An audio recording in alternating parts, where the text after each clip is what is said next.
ఇప్పుడు పెద్ద యా ఊరు మీది? నీ పేరు ఏం పేరు? బొల్లారం. వెళ్ళకరా. యా ఊరు మీది? నీ పేరు ఏం పేరు? ఇప్పుడు నొప్పులు ఎన్నాళ్ళ నుంచి కాళ్ళు అరిగిపోయినాయి? 3 ఏళ్ళ. హాస్పిటల్ చూపించుకున్నావా? హాస్పిటల్ కూడా చూపించుకున్నా, తగ్గలేదా? తగ్గల. ఇప్పుడు ఎవరు చేయి మొగం చూసి తగ్గింది? నీ దయవాలనే. చెప్పు, ఎవరు చేయి మొగం చూసినావు? నా చెయ్యే మొఖమా? నీ చెయ్యి మొఖం. ఎంత 1 నిమిషం 2 నిమిషాలు తగ్గిపోయింది? ఎన్ని నిమిషాలలో? 2 నిమిషాలు. బాగా నడుస్తున్నావు. ఆ చెంబుదన్న ఆ నీళ్ళు చెంబు నువ్వు కాదు ఆయన చేస్తాను. ఈ ఊరి పేరు ఏం పేరు పెద్ద ఆయన? ఈ ఊరి పేరు చెప్పండి మీరు, ఏం పేరు ఈ ఊరి పేరు? బొల్లవరం మండలం ఎక్కడ వస్తుంది ఇది?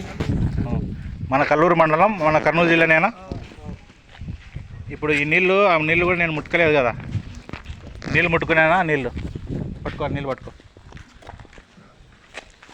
అగోరయ్య, ఆ నీళ్ళు ఎవరివి? నీవే. నేను ముట్టుకున్నానా నీళ్ళు? ముట్టుకోలే. మరి ఎన్ని రకాలుగా మారినాయి ఆ నీళ్ళు? 3 రకాలు. ఏమేమి రకం, ఎన్ని రకాల పండ్ల రసం లెక్క మారినాయి? మామిడి పండు, తర్వాత ఆపిల్ పండు, తర్వాత రైట్. ముట్టుకున్న బాగా అయింది. ఇవన్నీ చేసింది చెప్పండి. బాగుంది.